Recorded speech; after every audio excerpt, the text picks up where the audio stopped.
মৰমৰ ছাত্ৰ-ছাত্ৰীসকল, আশা কৰিছোঁ তোমালোক ভালে আছা আৰু ঘৰতে পঢ়া শুনাসমূহ নিশ্চয় কৰি আছা।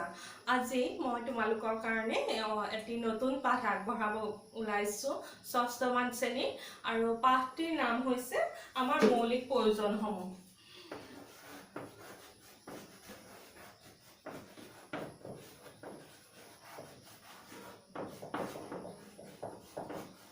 আমাৰ মৌলিক প্ৰয়োজনসমূহ।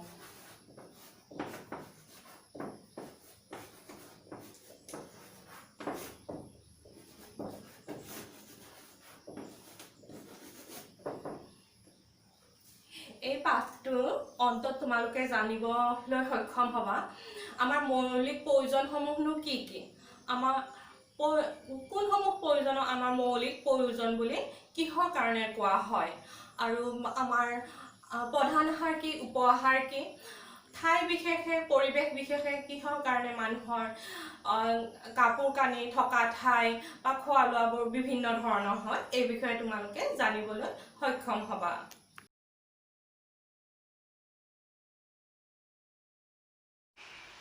মৰমৰ ছাত্ৰ-ছাত্ৰীসকল, আমাৰ প্ৰতিকৰে কিছুমান অতি প্ৰয়োজনীয় সামগ্ৰী থাকে। যেনে ধৰক তোমালোকে স্কুললৈ যাওঁতে তোমালোকৰ প্ৰয়োজনীয় সামগ্ৰীসমূহ কি কি বাৰু? বহী, পেঞ্চিল, বেগ, কিতাপ, ৰাবাৰ, এইবোৰ তোমালোকৰ কাৰণে কিছুমান অতি প্ৰয়োজনীয় বস্তু। এইবোৰ অবিহনে যেতিয়া তোমালোকে বিদ্যালয়ত যাবা তেতিয়া তোমালোকে কিছুমান অসুবিধাৰ সন্মুখীন হ'বা, অৰ্থাৎ এইবোৰ তোমালোকৰ প্ৰয়োজনীয় বস্তু। ঠিক সেইদৰে আমাৰ জীয়াই থাকিবৰ কাৰণেও কিছুমান বস্তুৰ প্ৰয়োজন হয়। এই বস্তুসমূহ অবিহনে আমাৰ জীয়াই থকা অসুবিধাৰ সন্মুখীন হ'ম আমি। সেই বস্তুসমূহ ৰুটি, ভাত,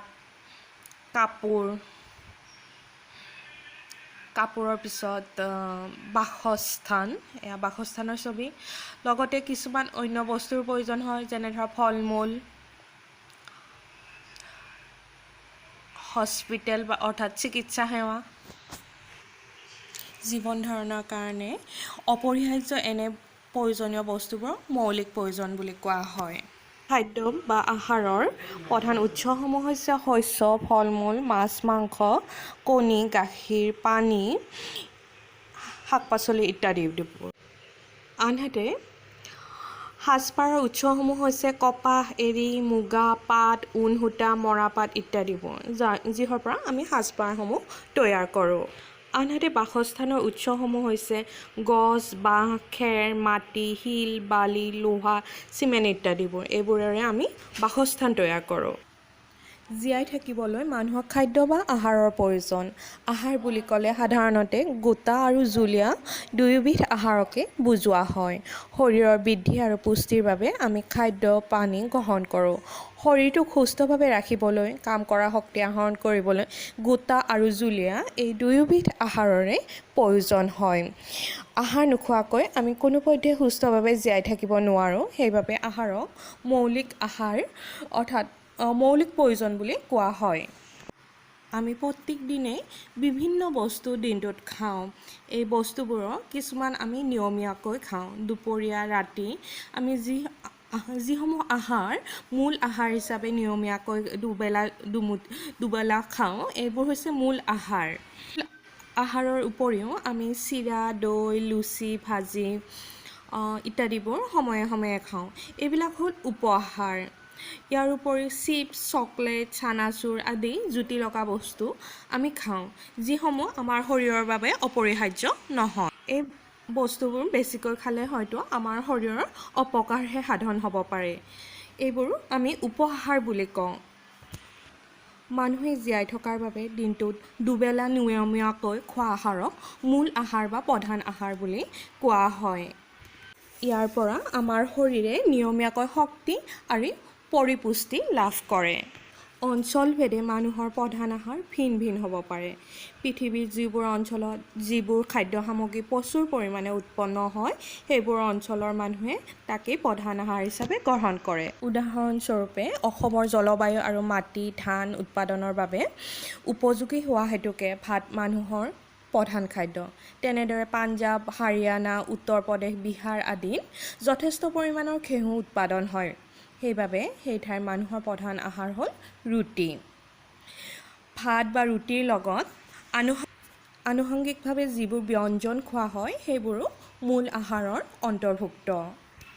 খাদ্য সামগ্ৰীৰ পিছতে আমাৰ আন এটা প্ৰধান প্ৰয়োজনীয় বস্তু হ'ল পোছাক।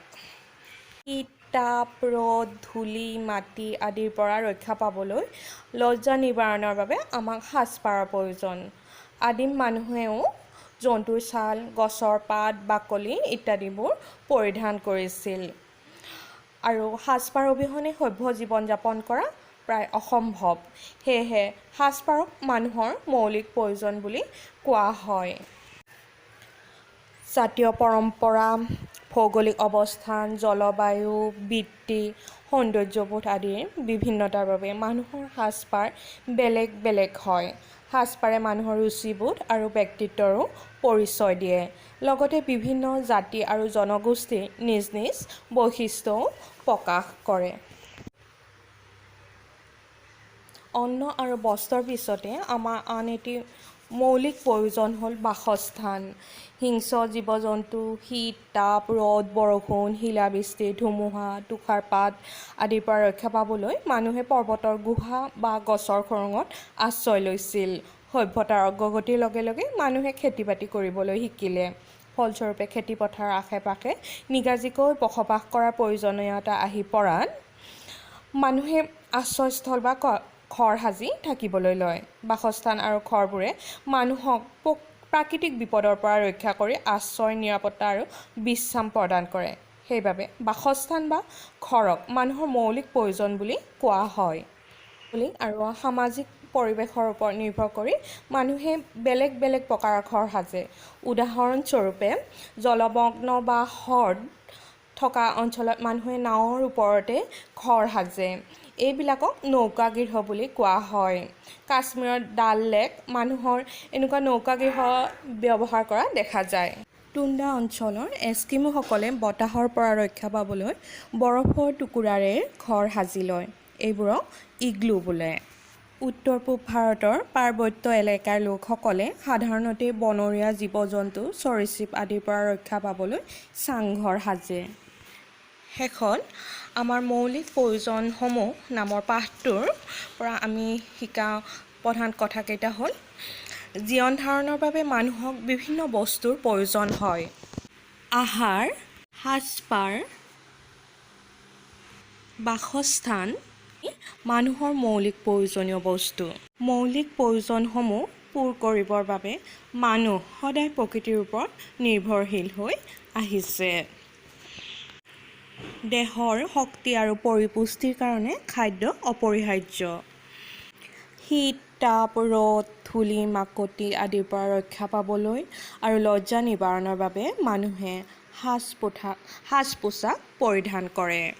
বাসস্থানে মানুহক আশ্ৰয়, নিৰাপত্তা আৰু বিশ্ৰাম প্ৰদান কৰে। আশা কৰিছোঁ মৰমৰ ছাত্ৰ-ছাত্ৰীসকল, তোমালোকে আমাৰ মৌলিক প্ৰয়োজনসমূহ পাঠটো আয়ত্ত কৰিবলৈ সক্ষম হৈছা। নমস্কাৰ।